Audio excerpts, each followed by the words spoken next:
Para mahasiswa baru berbaris rapi di depan patung Dewi Raksasa, menunggu jawaban apakah elemen api, air, tanah, atau angin yang bakal menyahut panggilan mereka. Sang instruktur mulai mendongeng tentang legenda Dewi Gaya yang memberkati manusia lemah dengan 4 elemen tersebut.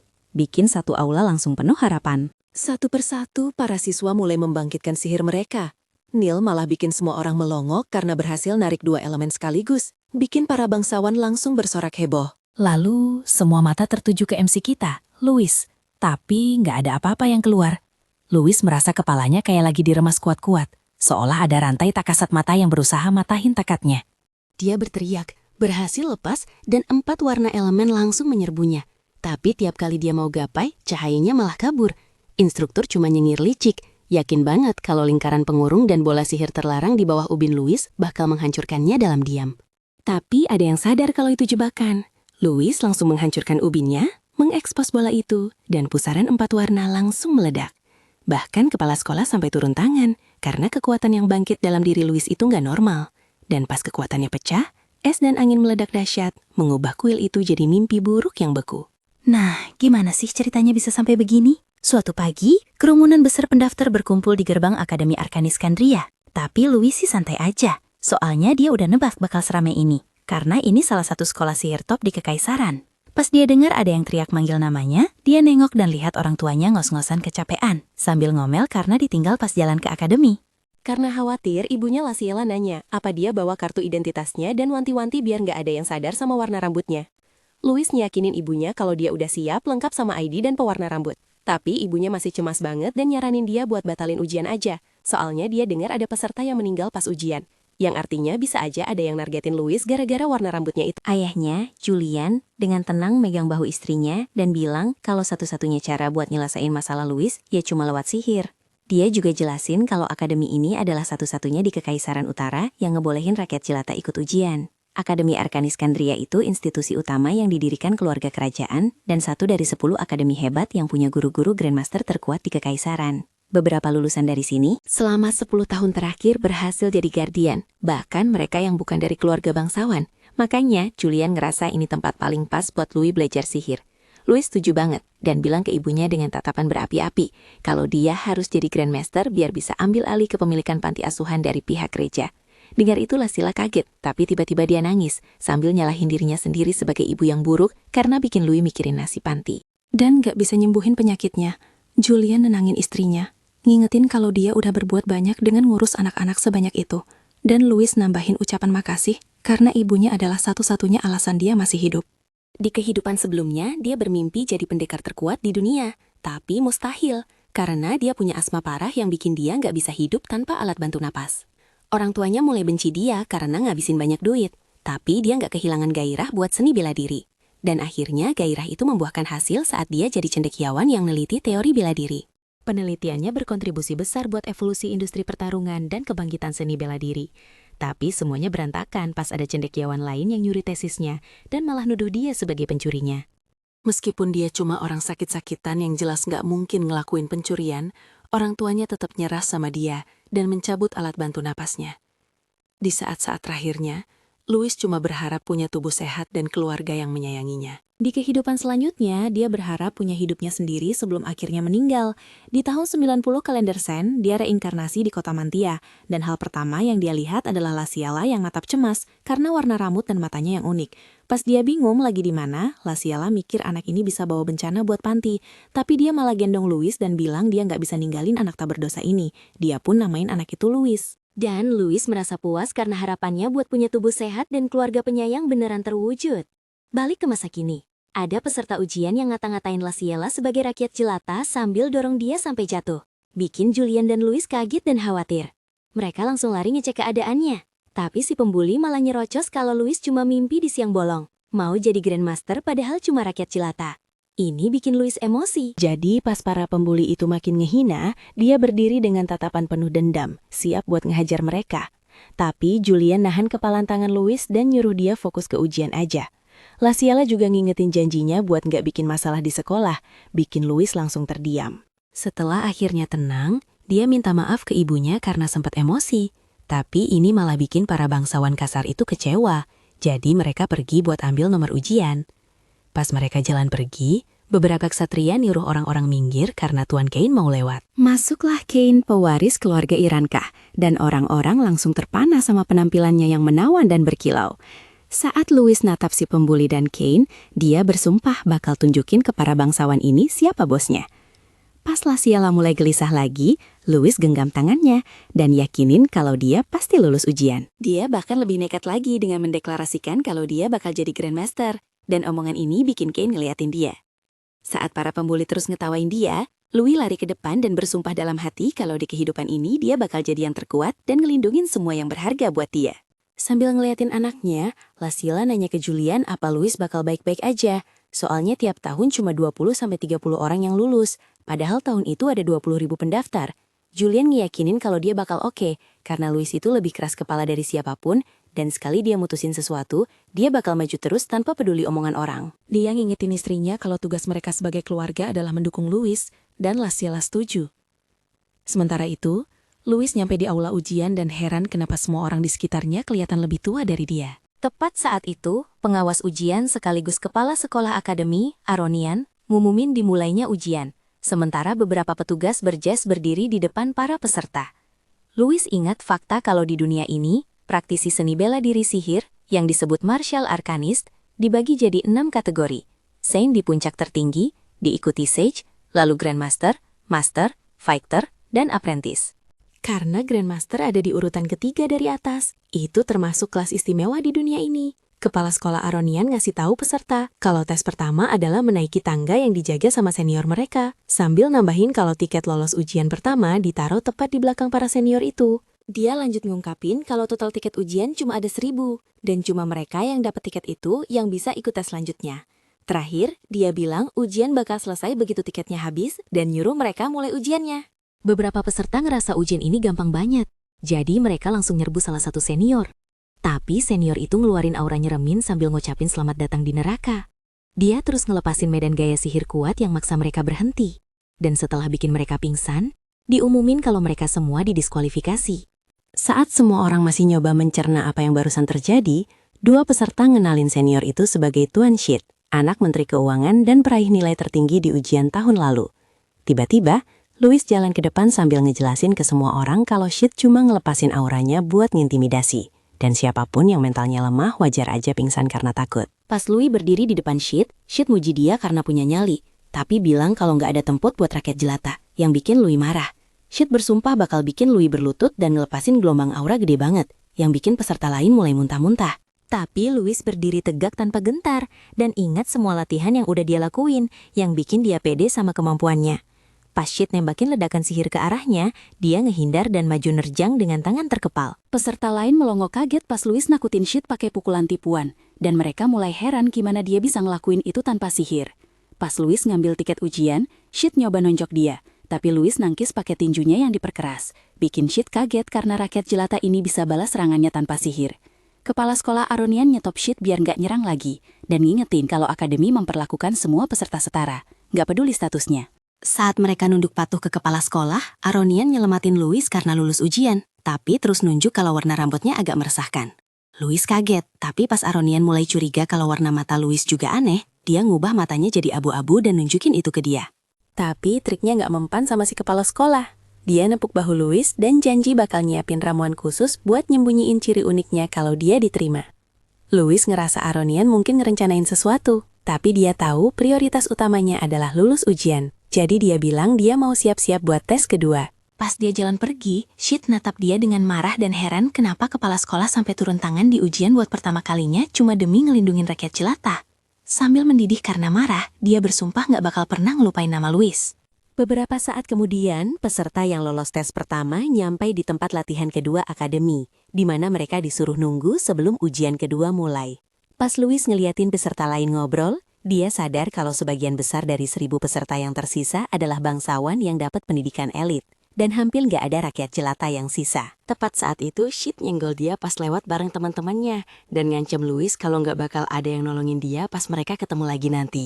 Awalnya Louis cuek aja, tapi pas salah satu teman Shit-nya klaim kalau dia bakal didiskualifikasi tanpa bantuan kepala sekolah, dia nyengir sambil ngatain mereka idiot total. Pas Shit natap balik dengan marah, Louis bilang terus terang kalau Grandmaster punya penilaian yang lebih bagus daripada mereka. Sheet kepancing emosi sampai ngancem mau bikin dia pingsan, tapi Louis malah manas-manasin dia lagi pakai senyum santai. Sekarang karena udah emosi banget, Sheet nyoba nonjok dia, tapi Louis ngebalas pakai teknik bela diri 2 jari. Pas Sheet sadar badannya nggak bisa gerak, Louis ngasih tahu kalau jurus itu namanya pemutus meridian dan melempar dia terbang pakai teknik tempur khusus lain bernama serangan titik spiral, ninggalin 2 kacungnya dalam keadaan syok. Benturan keras Sheet ke tanah narik perhatian semua peserta lain di ruangan, dan dia berusaha ngatur napas. Pas teman-teman yang ngecek kondisinya, dia bilang kalau dia nggak bisa ngerasain atau gerakin lengannya, dan bersumpah mau ngelaporin Louis karena pakai racun. Tapi Louis ngebantah tuduhan racun itu dengan ngungkapin kalau dia pakai seni bela diri, dan ngeklaim kalau meskipun ibunya minta dia nahan diri, dia udah dipaksa sampai batasnya sambil siap-siap mau ngasih pukulan lagi ke Sheet. Dia nyatain kalau satu-satunya orang yang boleh mukul orang lain adalah mereka yang siap buat dipukul balik. Tapi Ken nyetop dia dan ngingetin kalau dia bisa didiskualifikasi karena mereka lagi di tengah ujian. Pas Louis jalan pergi, kacung-kacungnya Sheet mulai neriakin Ken karena ikut campur. Jadi dia ngingetin mereka siapa dia sebenarnya, bikin mereka gemeteran ketakutan. Sheet mutusin buat pergi, tapi dia nyeletuk kalau rakyat jelata sama bangsawan itu sama-sama sampah. Pas para pembuli yang gagal itu pergi, Louis ngeliatin mereka dari tembok tempat dia istirahat dan nyimpulin kalau semua bangsawan itu sama aja, karena mereka semua pakai status mereka buat ngelakuin apapun yang mereka mau. Kane nyamperin dia dan muji karena dia kuat dan berani, sebelum nawarin buat bikin tim bareng. Tapi beberapa fangirl motong obrolan mereka dengan nawarin diri buat setim sama Kane. Dan gak lama makin banyak peserta ngerumunin dia, semuanya minta jadi teman setimnya. Salah satu peserta yang nonton nanya ke temennya kenapa Tuan Kane dapat perhatian sebanyak itu padahal masih muda banget. Jadi temennya ngasih tahu kalau dia itu tuan muda dari keluarga Sage Irangka, yang artinya siapapun yang setim sama dia dijamin lolos. Louis mulai penasaran, tapi tiba-tiba kepala sekolah muncul dengan gaya yang menyilaukan dan ngucapin selamat ke siswa yang lolos tes kemauan. Dia lalu ngungkapin kalau tes berikutnya adalah tes kekuatan. Dan menjentikan jarinya, bikin tanda bercahaya muncul di badan semua peserta. Sebagian besar peserta bingung soal tanda itu, tapi Kane ngenalin itu sebagai tanda atribut tanah. Tiba-tiba, semua peserta mulai ketarik ke tanah, karena tubuh mereka mendadak jadi jauh lebih berat. Aronian ngaktifin lingkaran sihir besar di sekitar area itu, dan ngumumin kalau ujian kedua ngeharusin peserta bertarung di atas panggung, sambil dibawa pengaruh sihir tanah, sambil berjuang lawan tarikan gravitasi yang kuat. Beberapa peserta ngeluh kalau mereka nggak bisa tarung dalam kondisi gitu, tapi salah satu dari mereka nunjuk kalau ada orang yang jalan-jalan santai kayak nggak ada apa-apa, dan Kane ngelihat jejak kaki berat di lantai. Sementara itu, Louis, si penantang gravitasi yang mereka maksud, dengan santai jalan ke panggung, bikin semua orang bengong. Aronian nyelamatin dia karena jadi yang pertama lagi, dan Louis senyum sambil ngeliatin benang sihir tanah yang gagal nahan dia, karena nggak percaya sama apa yang dia lihat. Karena bahkan dia, yang udah dapat pelatihan level master selama 3 tahun, cuma bisa berdiri susah payah sementara peserta lain kewalahan. Aronian ngumumin kalau cuma mereka yang sekarang lagi berdiri yang bisa ikut tes selanjutnya dan pakai sihir buat nyiptain koleksi senjata buat dipilih peserta yang lolos. Louis langsung ngambil salah satu pedang dan ngayunin buat ngetes. Pas kandidat lain susah payah megang senjata mereka, Aronian ngasih tahu kalau siapapun yang keluar dari panggung bakal langsung didiskualifikasi di tempat. Pas ujian mulai, dia merintahin petugas ujian lain buat ngelepasin sesuatu yang disebut slime terikat sebelum menghilang. Setelah dia pergi, para peserta mulai tanya-tanya, apa itu slime terikat? Tapi Louis sadar ada sesuatu yang jatuh dari atas. Pas slime-slime itu mendarat, terungkap kalau mereka dapat 1 poin dari nangkis serangan slime, 2 poin buat menghindar, dan 5 poin buat ngalahin 1. Aronian juga ngasih tahu kalau peringkat mereka bakal ditentuin dari poin yang didapat di tes itu. Dan cuma 100 kandidat teratas yang bakal maju ke tes ketiga. Beberapa peserta ngerasa slime itu gampang dikalahin karena mereka monster level rendah yang kelihatan bego. Tapi pas salah satu dari mereka nyerbu ke arah slime, slime itu tiba-tiba meluncur ke arahnya dan ngehancurin mukanya. Slime itu terus nyerang peserta kedua dan nyerbu sekelompok kandidat sementara yang lain nonton kaget. Gak lama, seluruh medan tempur jadi tempat bermain buat para slime saat mereka ngepung dan nyiksa para peserta. Walaupun banyak kandidat yang gampang dibikin KO, beberapa berhasil ngehindar dan nangkis serangan slime, jadi mereka dikasih poin sama pengawas ujian. Salah satu pengawas ngungkit fakta kalau ujian tahun ini ngelibatin tuan muda dari keluarga Sage, rumah Iranka dan Durahan, merujuk ke Kane dan cowok pendekar berambut merah, dan dia berasumsi rekor baru bakal tercipta. Penguji lain nambahin kalau ada juga rakyat jelata yang hebat di antara peserta dan nanya ke Aronian apa orang yang dia tolong tadi itu rakyat jelata. Aronian berasumsi kalau Louis bakal nunjukin sesuatu yang menarik di ujian, tapi pengawas itu nunjuk kalau dia belum gerak selangkah pun. Pas Louis berdiri di medan tempur, peserta yang lagi kesusahan nanya dia lagi ngapain, dan sebagai respon seorang bangsawan sombong mulai ngejek dia, bilang dia nggak mampu ngimbangin slime karena dia rakyat jelaka yang menyedihkan.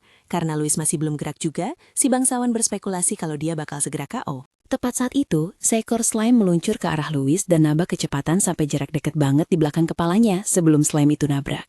Louis ngehindar dengan gampang, dan kandidat lain berhasil ngehindar slime itu juga sebelum slime itu ngehancurin si bangsawan sial yang tadi ngejek Louis. Saat temannya terkapar kalah di tanah, peserta berambut pirang itu kaku karena syok. Soalnya dia yakin banget Louis nggak bakal bisa ngehindarin serangan slime kecepatan tinggi karena slime itu gagal kena target utamanya. Slime itu ngamuk, bikin KO beberapa kompetitor lain, dan pas Louis nengok ke kiri, dia sadar kalau slime itu nyerbu ke arah dia lagi, bareng 2 slime super cepat lainnya. Peserta pirang itu senyum karena dia pikir nggak mungkin Louis bisa menghindarin serangan itu. Tapi Louis tetap tenang dan nutup matanya buat nyiapin serangan balik.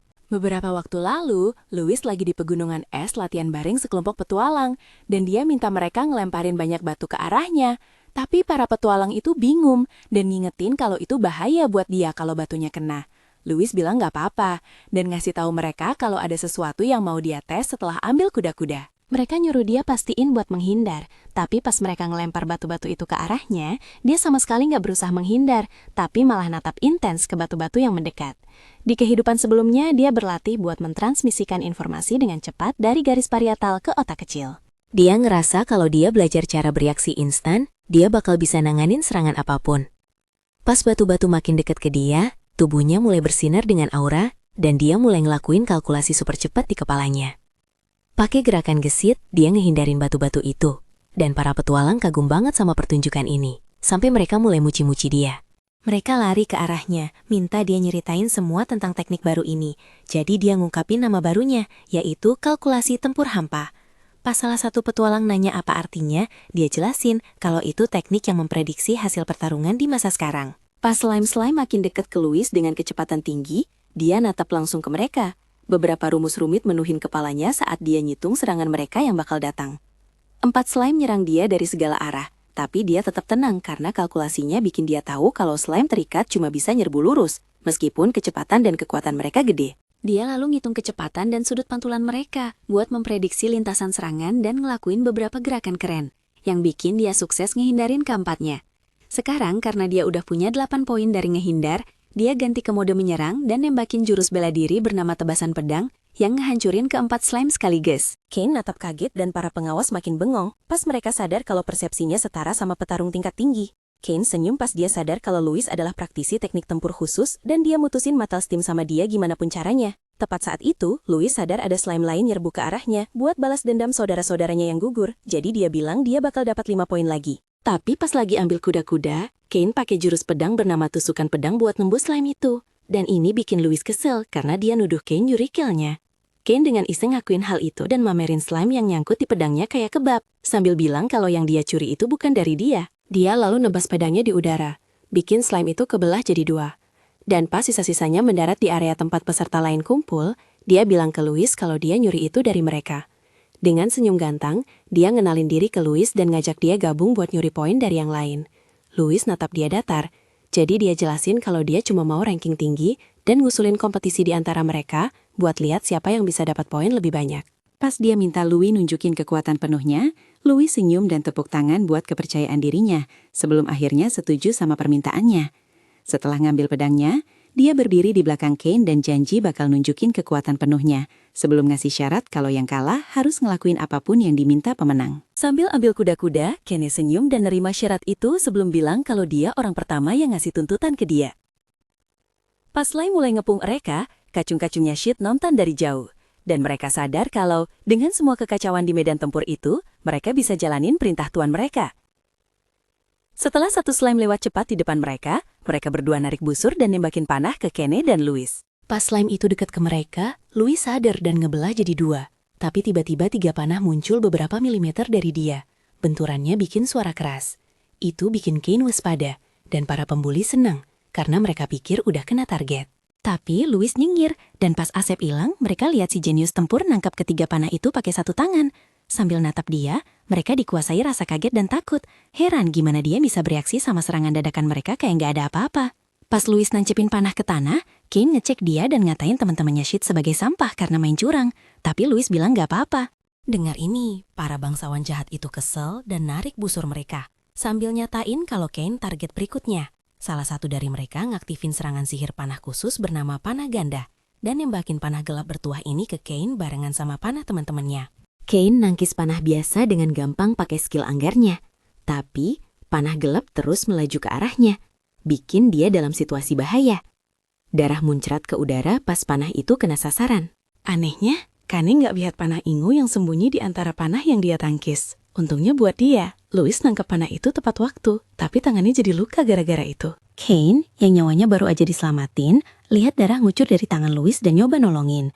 Tapi pendarahan itu nggak ganggu dia saat dia matahin panah itu, benar-benar siap buat serangan musuh selanjutnya. Sementara itu, salah satu penonton manggil perhatian kepala sekolah ke serangan jahat yang baru aja dia lihat dan nyaranin buat diskualifikasi penyerangnya. Tapi kepala sekolah ngotot mereka lanjutin acaranya, karena dia yakin para pecundang itu bakal kalah juga. Dia nunda hukuman mereka sampai setelah ujian, tapi minta ramuan penyendu disiapin segera. Balik ke arena, Louis siap-siap buat ngabisin musuh-musuhnya dan ambil pose pelempar bisbol. Dengan mata bersinar dan kekuatan meriam yang gede. Dia ngedorong salah satu slime ke arah para bangsawan dan itu ngehantam salah satu dari mereka dengan kecepatan tinggi. Hantaman slime itu ngirim si bangsawan terbang keluar arena dan langsung didiskualifikasi. Bangsawan yang tersisa nyaksiin ini dan mulai panik. Tepat saat itu, Louis yang gak niat ngebiarin mereka lolos gitu aja, lompat ke langit dan mukul slime lain ke arah bangsawan yang ketakutan itu. Slime itu ngehantam salah satu dari mereka tepat di muka, bikin giginya rontok sekalian. Yang terakhir berdiri tenggelam dalam ketakutan, sampai dia nggak sadar Louis ada di belakangnya. Tapi, Louis ngagetin dia, dan dia sempoyongan mundur, manfaatin titik beratnya yang goyah. Kane ngejegal si bodoh itu dan dia jatuh keluar arena. Setelah ngalahin para bangsawan, Kane makasih ke Louis buat penyelamatan tadi dan nanya soal tangannya. Syukurnya dia baik-baik aja, dan mereka salaman memperkuat persahabatan baru mereka. Louis ngodain Kane karena jadi bangsawan yang jago, tapi Kane ngebela latar belakangnya dan nyombong karena berasal dari keluarga Iranka. Ternyata, keluarga Iranka adalah salah satu keluarga hebat yang udah ngehasilin Grandmaster dan Sage. Pengaruh mereka kuat banget sampai nyaingin keluarga kerajaan dan asosiasi Arkanis. Sadar kalau keluarga Kane bukan main-main, Louis narik balik komentarnya tadi dan mereka berdua siap-siap ngadepin sisa slime. Tapi pemandangan Louis dapat makin banyak poin terus, bikin beberapa bangsawan kelas rendah kesel, dan mereka mutusin buat ninggalin slime dan nyerang dia aja. Mereka nyerbuk ke arahnya padahal tahu Kain ada di sampingnya. Rencana mereka buat ngebunuh 2 burung dengan 1 batu malah jadi bumerang. Pas bangsawan kelas tinggi mutusin buat ngelindungin Kane, mereka bentrok sama bangsawan kelas rendah dalam pertarungan bebas. Pas Kane dan Louis saling jaga punggung, di tengah pertempuran berdiri seorang cewek berambut merah yang dari tampilannya kayaknya dari keluarga terpandang. Dia manggil temennya Miliana, yang merupakan rakyat jelata, dan bilang ini waktu yang tepat buat bikin orang-orang yang ngeremehin dia menderita. Cewek berambut merah itu lompat maju buat gabung, dan Miliana ngikutin. Pertarungan makin sengit pas Louis salto ngehindarin slime dan serangan dari berbagai arah. Miliana juga ikutan aksi dan ngejegal salah satu bangsawan, sementara cewek berambut merah nerbangin satu lagi ke tembok. Tepat saat itu, pemain baru muncul di tengah-tengah, dan ternyata dia cowok berambut merah yang megang palu gede. Cowok itu ngerasa kayak dewa petir, ngayunin palunya tanpa ampun dan ngebersihin semua rintangan di jalannya. Menurut dia, nonjok orang jauh lebih asik daripada ngehajar slime. Dia ngeluarin teriakan gede saat dia nerbangin lawan-lawannya dengan gampang. Sementara itu, para penonton mulai gelisah dan mereka nyaranin buat nyetop ujian. Ini karena mayoritas anggota yang didiskualifikasi adalah bangsawan, dan kalau makin banyak bangsawan yang didiskualifikasi bisa bikin masalah buat akademi. Tapi kepala sekolah nggak peduli soal ini, karena dia percaya akademi punya aturannya sendiri. Tiba-tiba, dia melesat ke arena dalam cahaya terang benderang dan hentian kekacauan itu. Dia ngumumin kalau ujian kedua selesai, dan skor bakal diumumin nanti. Selama istirahat pendek, peserta yang luka diobatin pakai ramuan penyembuh, dan efek sihir tanah diilangin. Louis juga pakai ramuan penyembuh, tapi dia kaget betapa efektifnya itu. Sayangnya, itu barang mahal banget yang gak kebeli buat rakyat jelata kayak dia. Setelah beberapa saat, kepala sekolah nampilin peringkat ujian kedua, dan semua orang kaget sama hasilnya. Ternyata nama Louis gak ada di daftar, dan berita ini bikin seneng beberapa bangsawan peringkat rendah. Tapi daftar yang ditampilin itu peserta yang peringkat 6 ke bawah. Menurut kepala sekolah, 5 peringkat rata semuanya ngelampaui skor rekor, dan dia segera nyebutin nama mereka. Di tempat kelima ada Meliana Royce, rakyat jelata yang jago, Ken bawa pulang tempat keempat, sementara cewek berambut merah, Faye Durahan, peringkat ketiga. Pas nama Ken dipanggil, Louis mulai gugup, karena kepala sekolah belum nyebut namanya.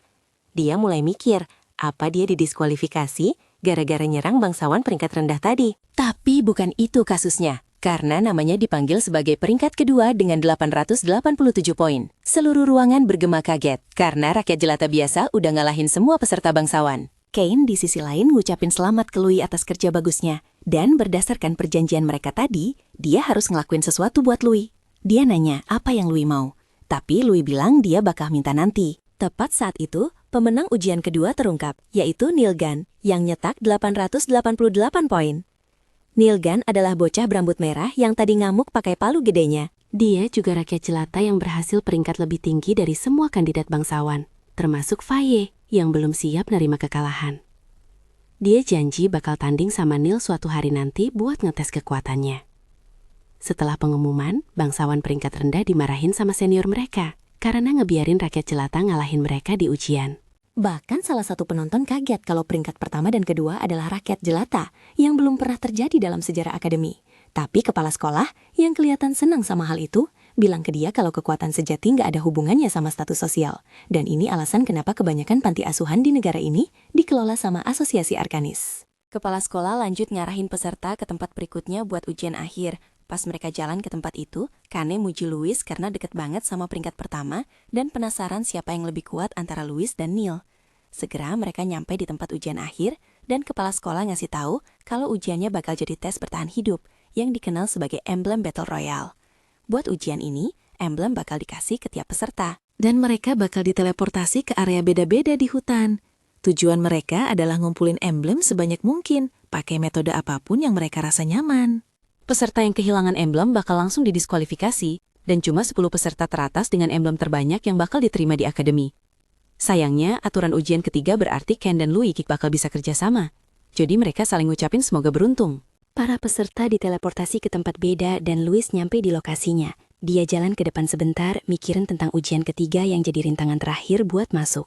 Dengan tekad kuat, dia janji bakal menang kali ini. Tapi dia segera diganggu sama bangsawan yang bawa kapak gede. Orang itu mojokin Louis karena udah ngehina bangsawan di ujian terakhir. Dan tepat saat itu, 2 bangsawan bawa tombak muncul di belakang Louis juga. Louis juga sadar ada satu lagi di dahan pohon bawa panah otomatis.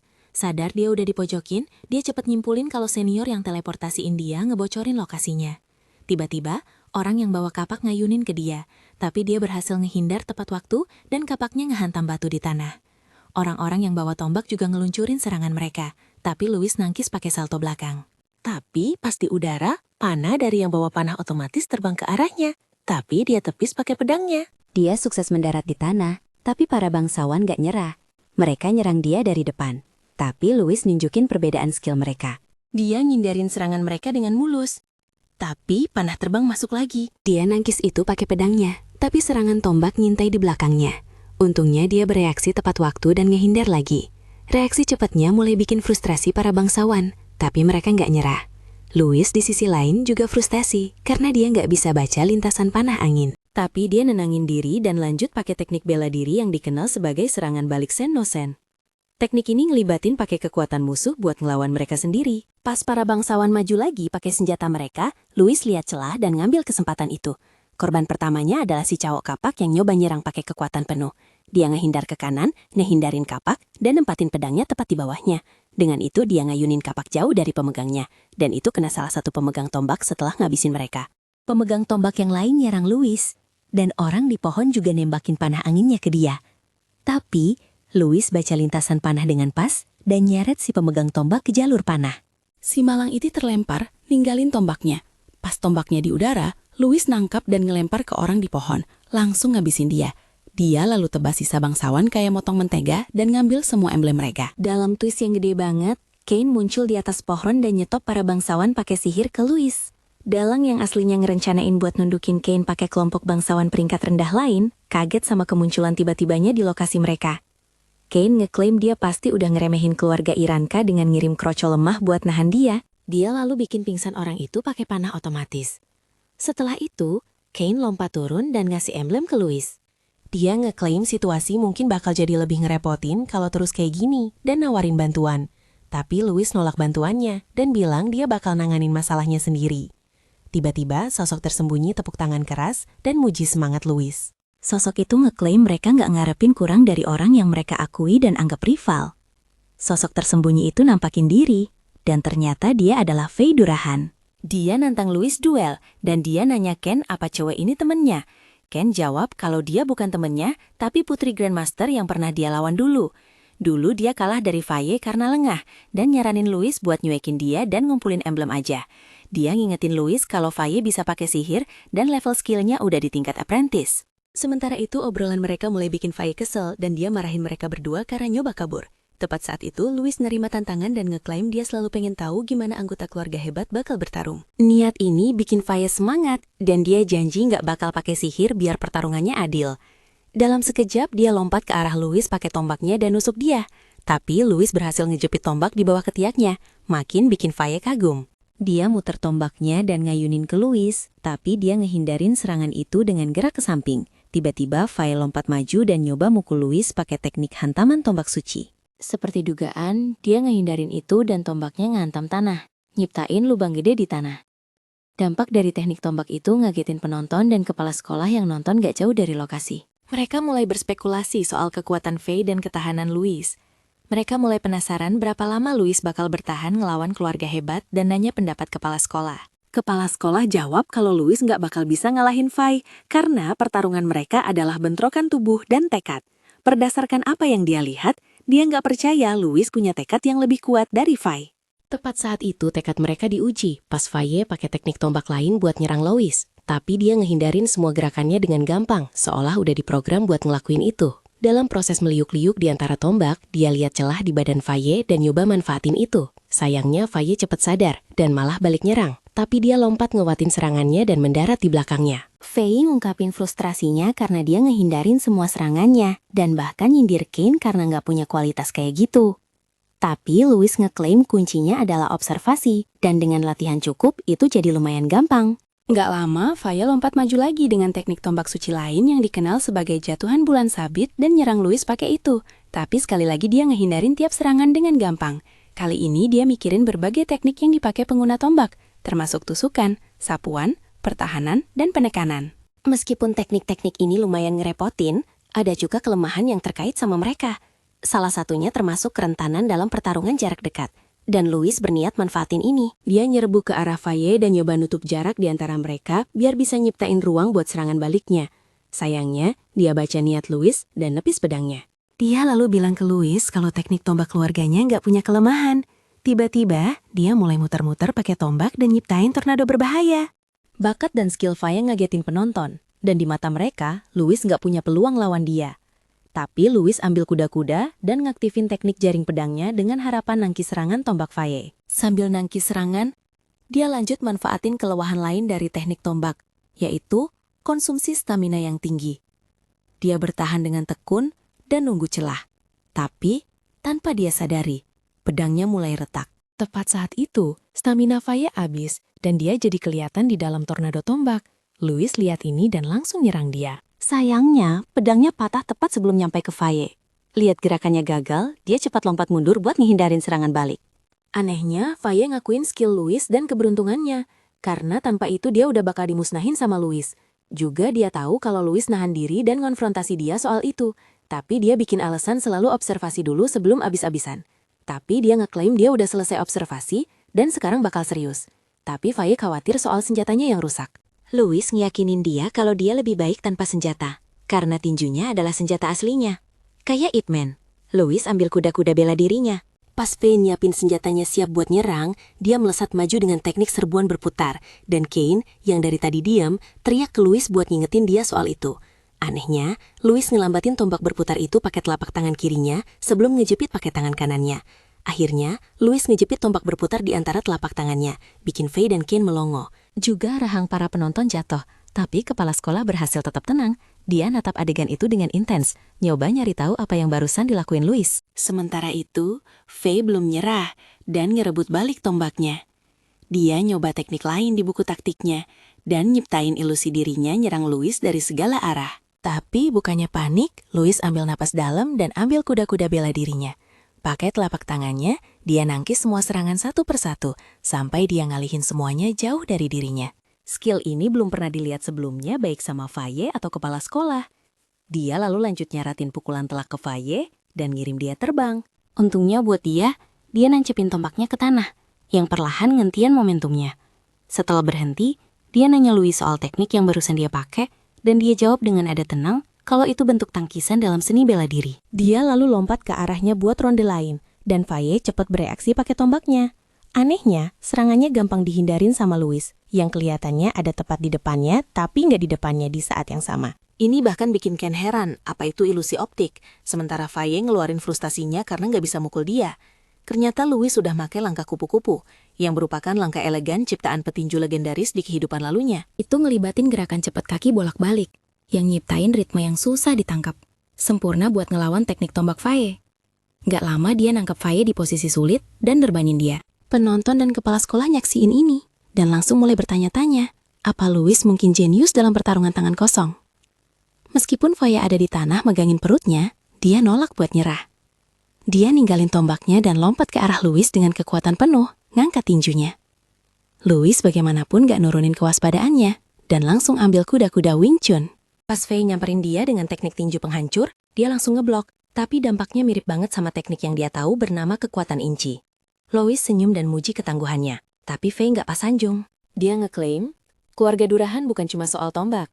Sebelum nabrak Louis dengan teknik tinju penghancur lain, Louis ambil kuda-kuda, siap buat benturan, dan mereka berdua mulai tukaran tinju kayak ahli kungfu.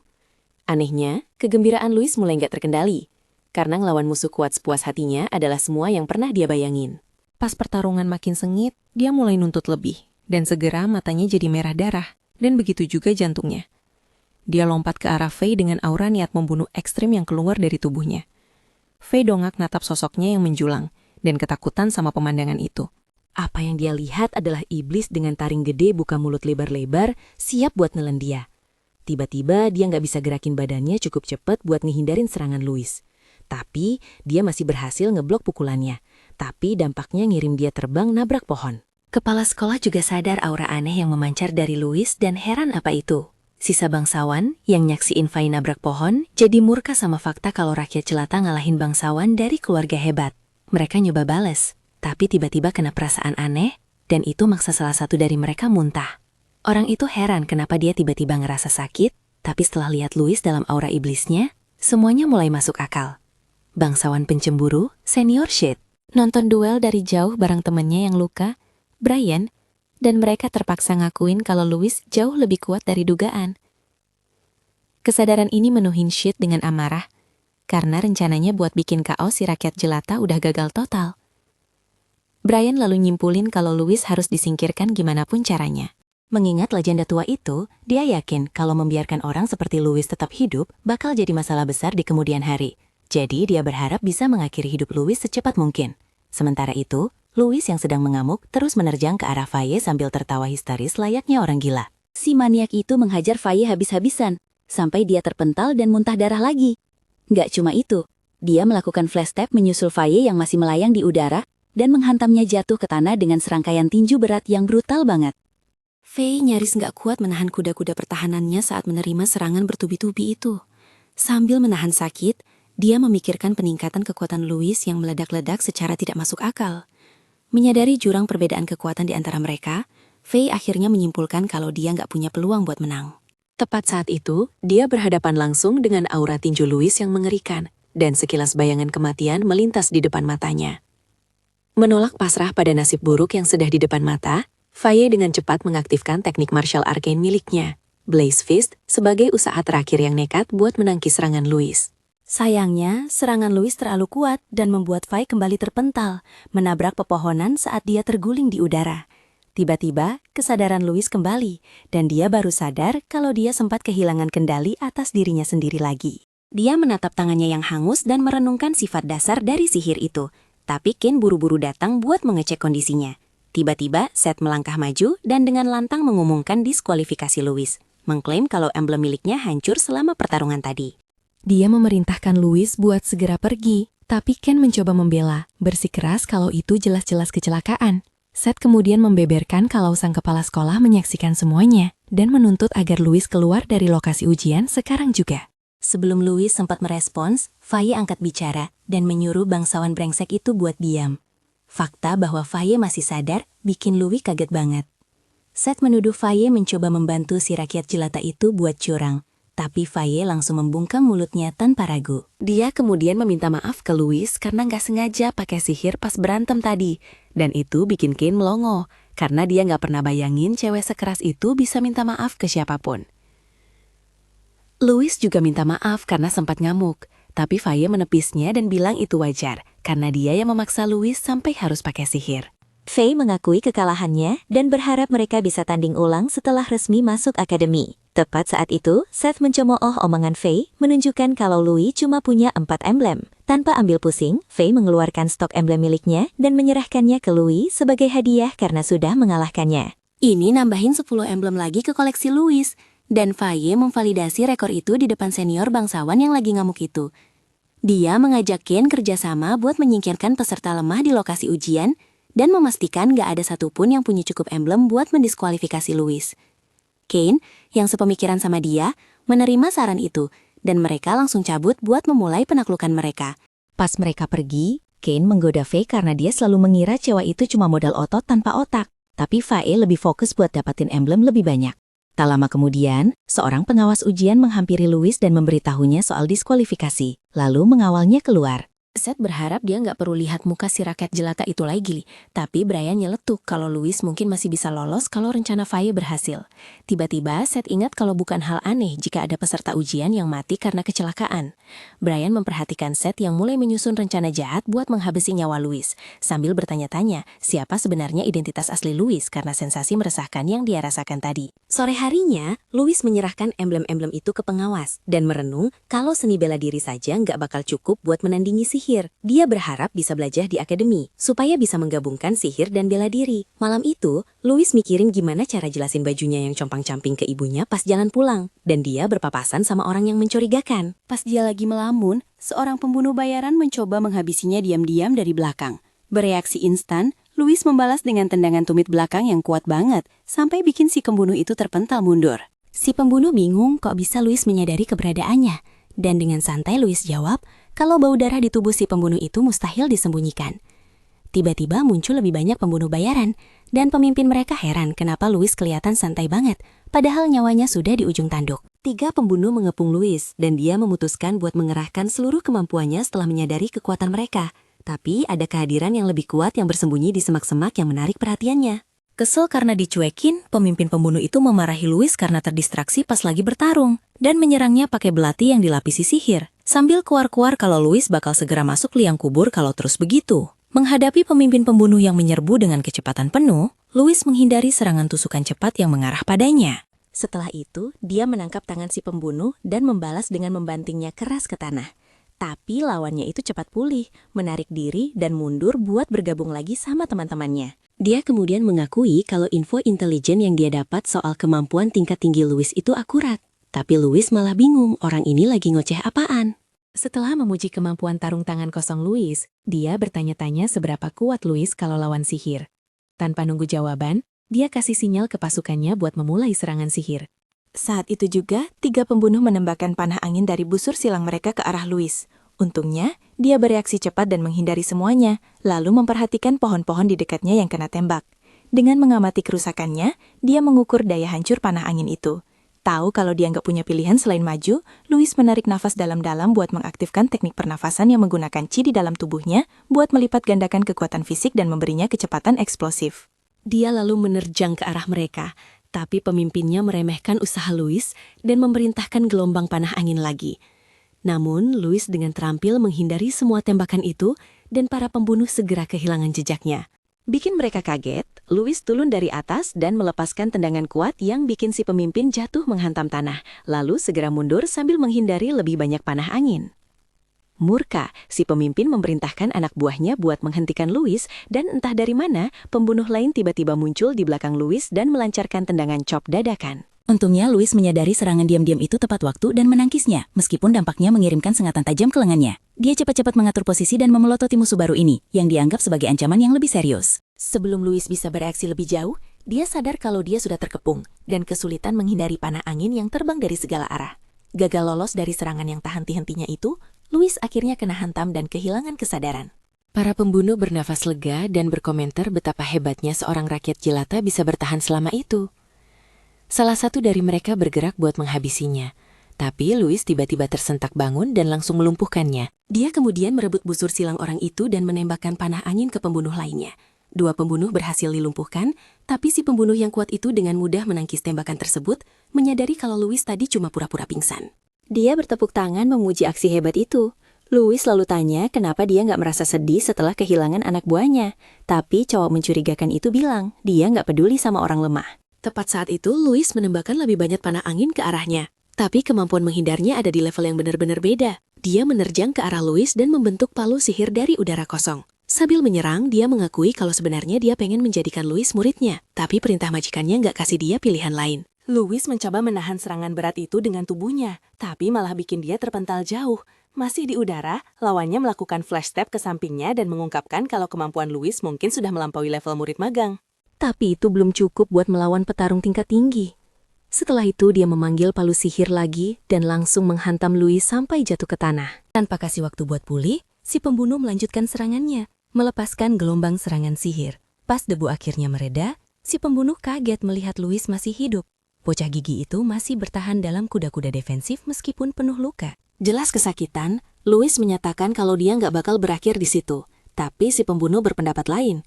Ditambah lagi, dia mengklaim kalau nggak ada yang bisa nyelamatin Louis dari kematian yang sudah di depan mata. Saat dia memunculkan palu sihir lainnya, Louis yang nggak bisa bergerak mulai panik menatap musuh yang berusaha mengirimnya menyeberangi jembatan pelangi alias ke alam baka. Si pembunuh menyerang dengan jurus martial arcane miliknya yang disebut Celestial Hammer. Dan di momen itu, riwayat hidup Louis berputar di kepalanya. Dia ingat tujuannya, belajar sihir dan melindungi keluarganya di panti asuhan tanpa peduli konsekuensinya. Dia memutuskan buat mengubah takdirnya, dan aura di sekelilingnya langsung berubah. Dia membalas dengan kekuatan misteriusnya yang berhasil menahan serangan si pembunuh. Mengejutkannya, benturan dan adu kekuatan itu memicu ledakan besar. Beberapa saat kemudian, Louis terbatuk-batuk sambil terbaring di tanah. Dan si pembunuh bertanya-tanya kenapa bisa begitu. Anehnya rasanya kayak dia lagi bertarung sama orang yang setara. Menyadari alasan kenapa Louis jadi target, dia mengangkat palu sihirnya sekali lagi, bertekad buat mengakhiri apa yang sekarang dia lihat sebagai monster. Entah dari mana, suara penuh wibawa memerintahkan si pembunuh buat berhenti, dan pusaran angin ganas dengan cepat menginterupsinya sebelum dia bisa mengubah Louis jadi makanan ikan. Saat dia mundur, lebih banyak pusaran angin instan menjebaknya di tempat dan meremukannya dengan tekanan yang luar biasa. Gak bisa kabur, si pembunuh menjerit kesakitan saat sihir itu menahan tubuhnya. Benar-benar bingung sama perubahan situasi yang tiba-tiba.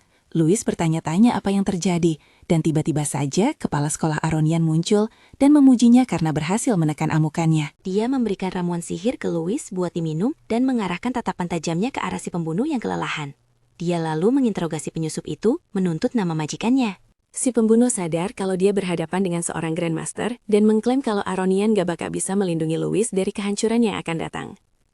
Dia tertawa histeris dan bilang kalau ini baru permulaan, sebelum meledakkan dirinya sendiri, pemandangan yang sangat mengganggu. Kepala sekolah Aronion bertanya-tanya apakah Assassin Skill terlibat, lalu berharap kalau dia cuma terlalu banyak mikir.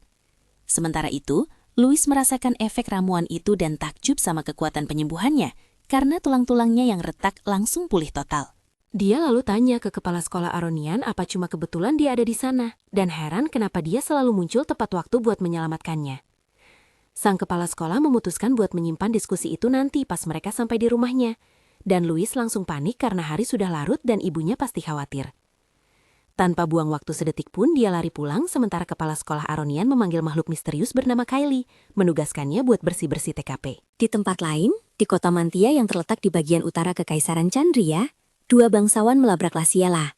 Mereka menggunakan alasan alat penggilingan yang sudah diperbaiki sebagai dalih. Mereka mengganggunya saat dia sedang menunggu anak-anak pulang. Laciela dengan tenang menjelaskan kalau dia cuma menunggu, tapi para bangsawan itu mengabaikan kata-katanya dan terus maju dengan niat jahat buat menyerangnya. Syukurlah Louis tiba tepat waktu buat menghentikan orang-orang gila itu. Laciela merayakan kepulangannya, tapi kaget melihat kondisinya yang babak belur. Louis tanya apa dia baik-baik saja, tapi Laciela lebih khawatir sama bajunya yang robek dan noda darah di sana. Saat Louis mencoba bikin alasan buat menenangkan kekhawatirannya, para bangsawan itu mengancamnya dengan nama tuan mereka dan petarung bernama George. Bikin mereka kaget, kepala sekolah Aronian tiba melayang di udara. Dan saat dia turun, dia langsung meluruskan kesalahpahaman itu. Dia memperkenalkan dirinya dan menekan para brengsek itu buat pergi. Melihat kalau dia adalah Grandmaster sungguhan, para bangsawan itu membungkuk dan langsung kabur. Kepala sekolah Aronian kemudian menoleh ke Laciela dan mengungkapkan kalau mereka perlu bicara. Segera setelah itu, Laciela membawanya masuk ke rumah, tapi dia memperhatikan alat penggilingan yang dipermasalahkan para brengsek tadi. Dia heran gimana alat itu bisa bekerja otomatis tanpa sihir, dan setelah melihat lebih dekat, dia sadar kalau benda semacam itu ada di mana-mana di sana. Laciela menawarinya buah-buahan dan membelikan semua kredit ke Louis, yang ciptaannya sudah bikin hidup mereka lebih mudah. Dia lalu bertanya apa Louis melakukan kejahatan sampai kepala sekolah harus berkunjung, tapi Aronian mengungkapkan kalau justru sebaliknya. Selain itu, dia menekankan betapa berbakatnya Louis, sesuatu yang cuma pernah dia lihat di kitab gaya di masa lalu. Selama masa kekuasaan tirani para monster, seorang jenius yang dibimbing oleh sang dewi muncul di antara manusia. Dia menciptakan martial arcane setelah memahami esensi elemen. Dan setelah 5 tahun, dia mengalahkan para monster bersama rekan-rekannya dan menyelamatkan umat manusia dari kehancuran. Setelah itu, hari itu dikenal dan dirayakan sebagai Hari Pembebasan, dan orang itu disebut sebagai pahlawan pertama dalam kitab gaya. Sementara Laciela memuji sang penyelamat itu, Louis mengklaim kalau hal itu nggak tercatat dalam legenda rakyat, tapi kepala sekolah Aronian bersikeras kalau ada satu catatan. Namun dia mengungkapkan kalau pahlawan pertama itu punya rambut dan mata hitam, sebuah rahasia yang cuma diketahui oleh pejabat tinggi umat manusia. Rupanya, kegilaan di hatinya menguasainya, dan dia melakukan dosa besar yang membuat namanya dihapus dari sejarah. Pengungkapan ini mengejutkan Louis, yang bertanya-tanya apakah dia juga punya kegilaan batin ini. Kepala sekolah Aronian menambahkan kalau setiap negara memusnahkan orang-orang dengan rambut dan mata hitam buat menghindari bencana. Dia kemudian mengonfrontasi Louis karena mewarnai rambutnya, dan Laciela langsung pasang badan, mengungkapkan alasan polosnya menyuruh Louis melakukan itu. Dia mulai menyebutkan sifat-sifat baik Louis, tapi Louis menghentikannya, mengklaim kalau kepala sekolah punya niat lain karena sang Grandmaster bisa saja membunuhnya kalau dia mau. Terkesan, Aronian memuji pandangan jauh ke depannya yang luar biasa untuk seusianya, dan menyimpulkan kalau bocah muda ini sudah menjinakkan kegilaan batinnya. Mengejutkan mereka, sang kepala sekolah menganggap Louis sebagai pahlawan baru, bahkan di era damai ini. Sambil mengambil buah dengan telekinesis, dia bicara soal kegelapan yang terus mengintai di bawah permukaan, dan memutuskan buat membimbing Louis ke jalan yang benar. Setelah menyaksikan kemampuannya, dia tiba-tiba melempar buah itu ke Louis, dan bocah yang gak kaget sama sekali itu menangkapnya dengan mudah. Setelah itu, kepala sekolah Aronian bilang dia lulus tes berkat usaha Faye dan Kane, yang menggagalkan sebagian besar peserta ujian lainnya. Kemudian dia meminta Louis buat jadi muridnya di akademi. Tapi Louis dengan antusias bertanya apa yang bakal dilakukan kepala sekolah kalau nanti dia mengamuk. Seketika buah di tangan Louis terpotong jadi beberapa bagian, dan itu bikin dia syok.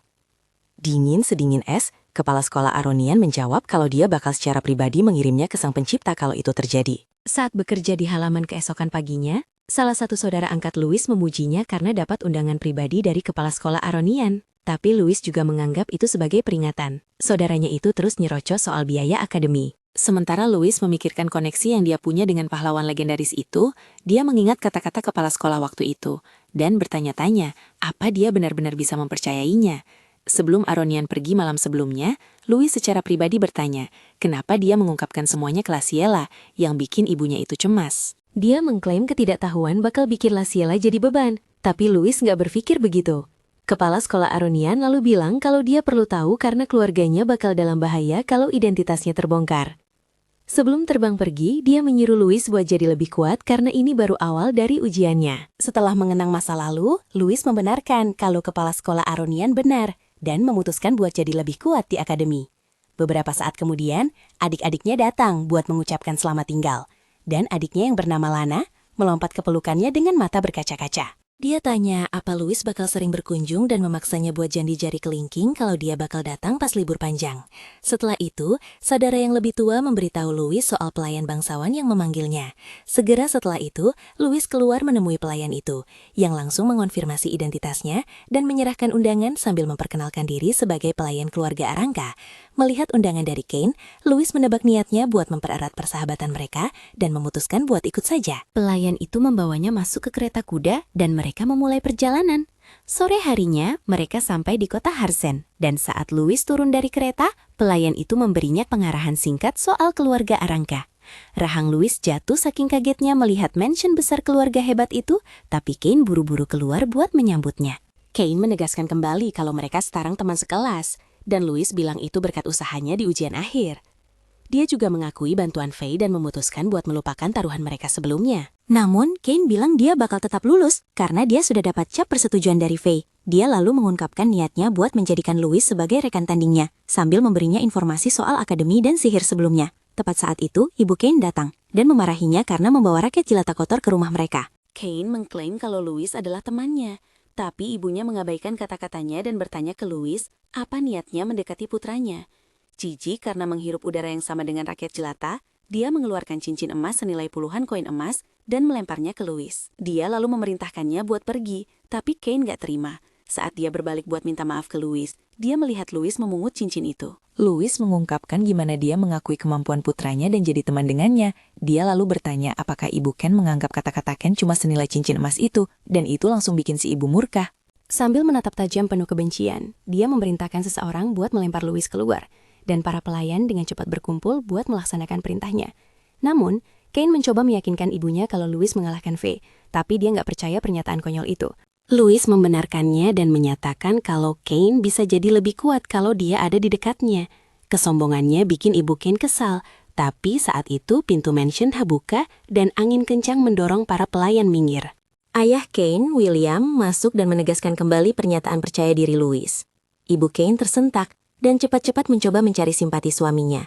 Tapi William berjalan melewatinya begitu saja. Kane membungkuk menyapa ayahnya, dan Louis juga menyapanya sebelum memperkenalkan diri.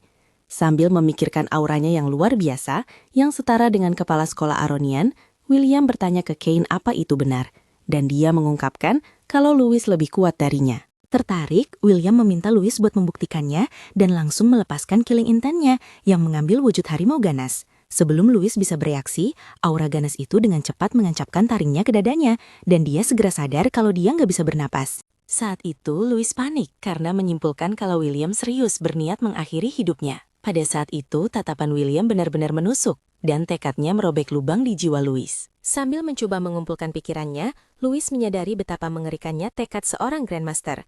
Namun, dia sudah membangun resistensi terhadap killing intent berkat perburuan monster terus-menerus dalam beberapa tahun terakhir. Terlihat bersemangat, lubang di jiwanya mulai pulih. Dengan tekad dan kemauannya yang membara, api di jiwanya meledak keluar dan mengejutkan William. Api itu mengambil wujud seekor naga. Pertarungan tekad dimulai dan keduanya berbenturan untuk beberapa saat. Setelah debu mereda, Kane dengan cepat memeriksa Louis dan membantunya berdiri setelah kalah dalam pertarungan tekad itu. Setelah itu William bertanya ke Louis kenapa dia mencari kekuatan, dan dia mengklaim itu demi melindungi keluarganya. Tanpa menunjukkan emosi wajah apapun, William berbalik pergi, tapi memarahi Kane karena tekadnya yang lemah dan menyuruhnya belajar beberapa hal dari Louis. Enggak senang dengan perkembangan ini, Ibu Kane mencoba bicara sama William soal keputusannya, tapi dia dengan dingin menolak pendapat istrinya. Lega, Kane kemudian memutuskan buat membawa Louis ke tempat latihan sekarang juga. Di tempat latihan bela diri keluarga Aranka, Kane meminta maaf atas nama orang tuanya, tapi Louis bilang gak apa-apa. Dia lalu bicara soal betapa ekstrimnya William tadi dan mencoba meredakan kekhawatiran Kane dengan mengakui kemampuannya. Namun, Kane mengklaim kalau Louis jauh lebih cocok jadi putra keluarga Aranka.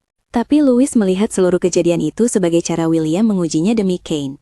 Dia bertanya-tanya, apakah itu cara William menunjukkan kasih sayang? Dan kata-katanya membawa Kane menyusuri jalan kenangan, melihat kembali hidupnya. Kane gak bisa sering keluar mansion pas dia kecil, dan dia cuma punya ingatan soal makan, tidur, dan latihan. Rupanya, William berharap bisa membesarkannya jadi orang bijak hebat seperti kakeknya. Kane segera sadar kalau dia selalu menginginkan pengakuan ayahnya, tapi seiring jalan, mansion itu jadi penjara, sementara status dan bakatnya membelenggunya. Bocah itu terus mendambakan dunia luar dan kebebasan, seperti burung yang terbang melintasi benua. Sial baginya, dia terlalu lemah buat dunia di mana cuma kekuatan yang berarti. Sambil mengambil rapier di inventaris, dia mencatat kalau mengayunkan pedangnya adalah satu-satunya cara buat memutus rantai ini. Setelah itu, Kane mengungkapkan kalau ayahnya juga lulusan akademi dan memutuskan buat jadi lebih kuat supaya bisa dapat izin buat hidup bebas. Kane lalu menoleh ke Louis, mengandalkannya buat bikin dia kuat, dan kedua teman itu memulai latih tanding mereka. Sementara itu, William mengamati duo itu dari kejauhan dan bertanya ke pelayannya soal hasil penyelidikannya. Pelayan itu memberitahunya kalau Louis bukan orang biasa, menceritakan aksi-aksinya selama ujian. Setelah mendengar gimana dia mengalahkan Faye dan dapat bantuan kepala sekolah Aronian dalam beberapa kesempatan, William menyimpulkan kalau Louis adalah pembuat onar. Pelayan itu lalu bertanya kenapa dia masih mengizinkan Louis masuk, dan William menjelaskan gimana orang mengasah kemampuan mereka dengan tantangan dan tumbuh setelah mengatasi masalah-masalah tersebut. Dari intuisinya, dia menebak kalau Louis benar-benar bisa bantu Kane jadi lebih kuat. Sementara itu, Louis, yang bertarung tanpa senjata apapun, menendang Kane mundur. Kane memulihkan diri dan mengaktifkan jurus martial arcane bernama Wind Lunge. Dia menyerbu ke arah Louis dengan serangan tusukan cepat yang diperkuat sihir angin. Sial baginya, dia malah menabrak tinju Louis, hampir merusak wajah gantengnya, dan kalah dalam ronde itu. Setelah itu, Louis mengakui jurus itu, tapi menunjukkan kelemahannya setelah memberikan poin-poin masukan. Kane lalu mengerti kenapa Faye nggak bisa mengalahkan Louis, tapi heran kenapa Louis menatap wajahnya. Louis mengambil rapier darinya dan bertanya apa dia pernah merasa ada yang aneh dengan gaya bertarungnya. Nggak paham maksudnya. Kane mengungkapkan kalau dia pakai teknik keluarga Aranka yang diwariskan dalam keluarga, dan teknik itu bikin ayah dan kakeknya kuat. Louis memberitahunya soal jalan lain dan Kane bertanya-tanya apakah jalan itu beda dari para pendahulunya. Tepat saat itu, Louis mengembalikan rapier ke inventaris, menunjukkan belati ke Kane dan memanggilnya buat menyusun rencana buat mengejutkan ayahnya entah dari mana. Duo itu secara mengejutkan menerjang ke arah William bersenjatakan belati. Tapi tepat sebelum itu, Louis menyempatkan diri menceramah Kane soal pentingnya kecepatan dalam bela diri, merujuk kembali ke tes slime selama ujian akademi. Dia menjelaskan kalau kecepatan bukan cuma soal gerakan, tapi juga waktu reaksi dan kemampuan buat ambil keputusan cepat. Kebetulan, kecepatan alami Kane cocok banget sama atribut anginnya. Tapi, tingkat kesulitan menggunakan senjata tusuk itu tinggi. Louis menyerahkan dua belati ke Kane dan bilang kalau apa yang berhasil buat ayah dan kakeknya belum tentu berhasil buat dia. Dia lalu menebak kalau itu alasan William berhenti berkembang setelah mencapai level Grandmaster dan meminta Kane buat ganti ke gaya bertarung khusus buat memaksimalkan bakatnya. Louis bertanya apa dia siap, tapi cowok itu siap melakukan apa saja demi mendapatkan kebebasan. Louis mengakui tekadnya dan dengan cepat menjelaskan cara kerja gaya bertarung baru itu. Setelah itu, mereka menyusun rencana buat menyergap William dan memamerkan kemampuan Kane. Segera setelah itu, mereka menyerbu ke arah William dan Kane langsung mengaktifkan mantra pendukung sihir anginnya, Accelerate. Mantra itu meningkatkan kecepatan mereka, memungkinkan mereka menutup jarak dengan cepat. Ledakan gerakan yang tiba-tiba itu bikin pelayan khawatir, tapi William dengan tenang menghentikannya dan dengan mudah menghindari serangan Kane lebih dulu. Setelah itu, Louis melakukan flash start ke sampingnya dan melepaskan gelombang tebasan, tapi William menghindarinya tanpa usaha. Sambil terus menyerang, Louis menganggap belati sebagai senjata tercepat dan memutuskan buat menggabungkannya dengan teknik tempur. Tepat saat itu, Louis menggunakan seni bela diri Butterfly Step, berharap bisa mengejutkan lawannya dengan kecepatan eksplosifnya. Jurus itu sedikit mengejutkan William, tapi dia tetap terus menghindari gelombang serangan itu. Kane mengikuti jejaknya dan menggunakan jurus udara buat mendorong dirinya sendiri. Di tengah kekacauan itu, dia tiba-tiba sadar kalau tubuhnya terasa sangat ringan, dan itu memberinya rasa kebebasan yang belum pernah dia alami sebelumnya. Melihat betapa cocoknya dia dengan senjata itu, dia memutuskan buat menggabungkan teknik tempur dan sihir anginnya. Segera setelah Kane menggabungkannya, itu menarik perhatian William, dan pemandangan itu mengejutkannya. Kane menerima jalan bela diri barunya dan mencoba mendaratkan serangan tersembunyi. Tapi sebelum dia bisa, William melepaskan ledakan besar yang mendorong bocah-bocah pengganggu itu mundur, dan dia dengan marah bertanya ke Kane apa dia meninggalkan teknik klan demi membuktikan tekadnya. Duo itu berkumpul kembali, dan Louis langsung menyuruh Kane pakai accelerate lagi. Tanpa ragu, Kane memegang bahu Louis dan segera mengaktifkan mantra itu, dan duo itu melanjutkan serangan dengan kecepatan penuh. William mengamati gerakan sinkron mereka, tapi kemampuan menghindarnya ada di level yang benar-benar beda. Tak lama kemudian, dia berhasil menangkap aura di salah satu pedang Kane. Tapi Kane melepaskan diri dari cengkraman ayahnya dan mundur lagi. Ini bikin William murka, yang langsung menyebutnya pengecut. Tapi Kane mengingat ceramah Louis tadi soal keuntungan mundur. Dia segera mendapatkan kembali pijakannya dan menghadapi ayahnya lagi. Namun, Kane menghindar lagi menggunakan mantra tornado dan bergabung kembali dengan Louis. Duo itu menyerbu ke arahnya dari belakang, berteriak sekuat tenaga sambil berharap serangan mereka berikutnya kena. Sebelumnya Louis sudah mengajari Kane soal teknik baseball yang dikenal sebagai change up. Dia mendemonstrasikan gimana mengubah kecepatan bisa menipu lawan, bikin gerakan lambat pun terlihat berbahaya. Dia menjelaskan kalau digunakan dengan benar itu mengacaukan timing musuh dan menunda reaksi mereka. Kalau lawan ragu walau cuma sesaat, penundaan itu bisa dimanfaatkan. Sekarang, duo itu mempraktikkan teknik tersebut, mencoba membanjiri William lewat variasi kecepatan yang nggak terduga. William dengan santai menghindari serangan mereka, menganggap serangan lambat itu nggak ada apa-apanya buat dia. Tapi segera setelah itu serangan tertunda Kane mengejutkannya. Bilah pisau itu menyerempet bahu William, merusak bulu mantelnya. Serangan yang sukses itu bikin anak-anak itu bersemangat, dan mereka melanjutkan serangan bertubi-tubi. Tapi yang mengejutkan mereka, William bilang itu sudah cukup. Dia memerintahkan Kane buat nggak mempermalukan nama keluarga mereka, dan kemudian meninggalkan tempat latihan. Kane senang banget karena apa yang dia yakini sebagai persetujuan ayahnya, menerima perintah itu dan merayakannya bareng Louis saat William pergi bersama pelayannya. Saat dia berjalan pergi, William merenungkan teknik yang digunakan duo itu melawannya. Taktik pukul dan mundur itu terus terbayang di pikirannya, dan ide soal penarikan diri strategis mulai menarik minatnya. Dia memunculkan sebuah belati, menyadari kalau dia mungkin baru saja belajar sesuatu yang baru dari anak-anak itu. Sementara itu, Louis mulai menyesali hilangnya kesempatan bertarung lawan seorang Grandmaster. Tapi Kane lagi menikmati perasaan terbaik seumur hidupnya karena ayahnya mengakuinya untuk pertama kali dan dia memutuskan buat memberi Louis hadiah karena sudah mewujudkan hal itu. Nanti, di perpustakaan keluarga Aranka, jumlah buku yang banyak banget bikin Louis terpana. Tapi, Kane datang padanya membawa kotak berisi hadiah dan berterima kasih karena sudah membantunya menemukan jalannya dengan cepat. Isi kotak itu bikin Louis kaget karena isinya sangat berharga. Di dalamnya ada buku-buku yang sangat bernilai, termasuk referensi akademi dan teks sihir langka yang jarang dilihat rakyat jelata. Berharap buku-buku itu bakal membantunya. Kane memberinya buku yang mengajarkan teori mana dasar dan teori atribut mana. Tapi kemudian lanjut memberinya beberapa tips soal pembagian menjadi sihir dan seni bela diri.